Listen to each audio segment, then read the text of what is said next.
வீரா skill அகாடமியின் இந்த காணொளிக்கு உங்களை அன்புடன் வரவேற்கிறோம். இந்த காணொளியில் கிராச்சுவிட்டி என்றால் என்ன என்பதை தெளிவாக புரிந்து கொள்வோம். நீங்கள் ஒரு நிறுவனத்தில் பல ஆண்டுகளாக தொடர்ந்து பணியாற்றியிருந்தால், பணியில் இருந்து விலகும்போதோ அல்லது ஓய்வு பெறும்போதோ ஒரு குறிப்பிட்ட தொகையை ஒரே முறை பெறுவதற்கான தகுதி உங்களுக்கு இருக்கலாம். இந்த காணொளியில் கிராச்சுவிட்டி என்றால் என்ன, அது எவ்வாறு கணக்கிடப்படுகிறது, அதற்கான தகுதி விதிமுறைகள் என்ன மற்றும் அதற்கு பொருந்தக்கூடிய வரி விதிமுறைகள் என்ன என்பதை விரிவாக பார்ப்போம். உங்கள் நீண்டகால பணிச்சேவையின் அடிப்படையில் கிராச்சுவிட்டி எவ்வாறு ஒரு முக்கியமான பணியாளர் நலனாக அமைகிறது என்பதையும் அறிந்து கொள்வோம். கிராச்சுவிட்டி என்பது ஒரு நிறுவனத்தில் நீண்ட காலம் பணியாற்றும் பணியாளர்களின் சேவையை அங்கீகரிக்கும் வகையில் நிறுவனம் வழங்கும் சட்டப்பூர்வமான பணப்பலனாகும்.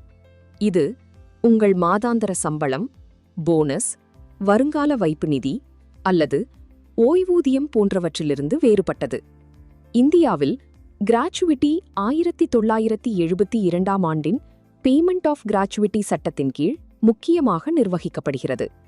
எனவே கிராச்சுவிட்டி என்பது நீண்டகால பணிச்சேவைக்கு வழங்கப்படும் ஒரு முக்கியமான பணியாளர் நலனாகும். கிராச்சுவிட்டி பெறுவதற்கான தகுதிக்கு பொதுவாக ஒரே நிறுவனத்தில் தொடர்ந்து 5 ஆண்டுகள் பணியாற்றியிருக்க வேண்டும். இந்த பணிச்சேவை காலம் விடுப்பு, விடுமுறை நாட்கள் மற்றும் பிற சட்ட விதிமுறைகள் எவ்வாறு கணக்கிடப்படுகின்றன என்பதன் அடிப்படையில் நிர்ணயிக்கப்படுகிறது. முக்கியமாக, பணியாளரின் மரணம் அல்லது நிரந்தர இயலாமை ஏற்பட்டால் 5 ஆண்டுகள் தொடர்ந்து பணியாற்றியிருக்க வேண்டும் என்ற விதி பொருந்தாது. எனவே கிராச்சுவிட்டி தகுதியை புரிந்து கொள்ளும்போது தொடர்ச்சியான பணிச்சேவை மற்றும் அதற்கான சட்ட விதிமுறைகளை கவனத்தில் கொள்ள வேண்டும். கிராச்சுவிட்டி கணக்கீடு உங்கள் கடைசியாக பெறப்பட்ட அடிப்படை சம்பளம் மற்றும் அகவிலைப்படி ஆகியவற்றின் அடிப்படையில் செய்யப்படுகிறது.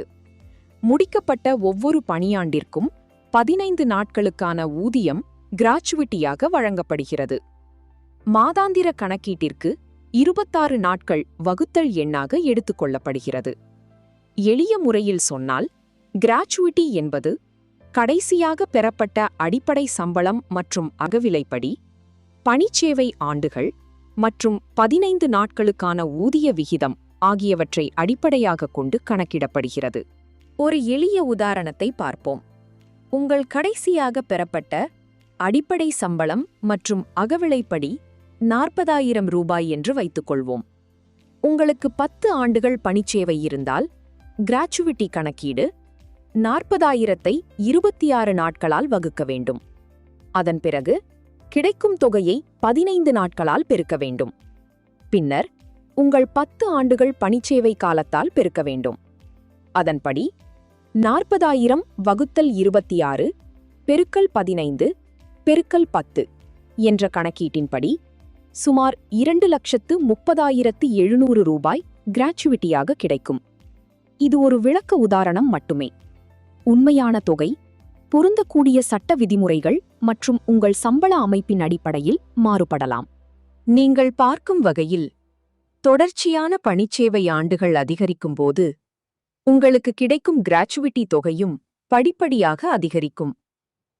முக்கியமாக நினைவில் கொள்ள வேண்டியது, கிராச்சுவிட்டி கணக்கீட்டில் முழுமையாக முடிக்கப்பட்ட பணியாண்டுகளே கணக்கில் எடுத்துக்கொள்ளப்படுகின்றன.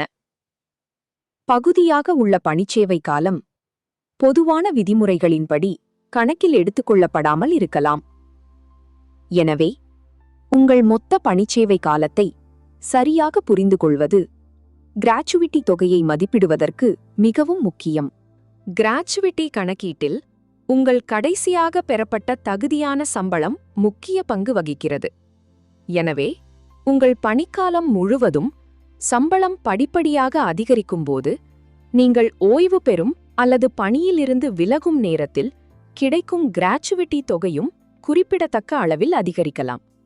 குறிப்பாக பணிக்காலத்தின் இறுதியில் அதிக சம்பளத்தை பெறுவது கிராச்சுவிட்டி போன்ற நீண்டகால பணியாளர் நலன்களின் மதிப்பை மேம்படுத்த உதவும். அதனால் சம்பள உயர்வு என்பது மாத வருமானத்தை மட்டும் அதிகரிப்பதல்ல, உங்கள் எதிர்கால பணியாளர் நலன்களிலும் நேரடி தாக்கத்தை ஏற்படுத்தும். கிராச்சுவிட்டி தொடர்பான கணக்கீடுகளில் வரி விலக்கு விதிமுறைகளையும் கவனத்தில் கொள்ள வேண்டும். வருமான வரி சட்டத்தின் கீழ் கிராச்சுவிட்டிக்கு கிடைக்கும் வரி விலக்கு உங்கள் பணித்துறை மற்றும் பொருந்தக்கூடிய சட்ட விதிமுறைகளை பொறுத்து மாறுபடலாம். எனவே கிராச்சுவிட்டி கணக்கிடும்போது உங்கள் மொத்த சிடிசியை பயன்படுத்துவது போன்ற பொதுவான தவறுகளை தவிர்க்க வேண்டும். மேலும் அனைத்து வகையான பணியாளர்களுக்கும் ஒரே விதிமுறைகள் பொருந்தும் என்று கருதக்கூடாது.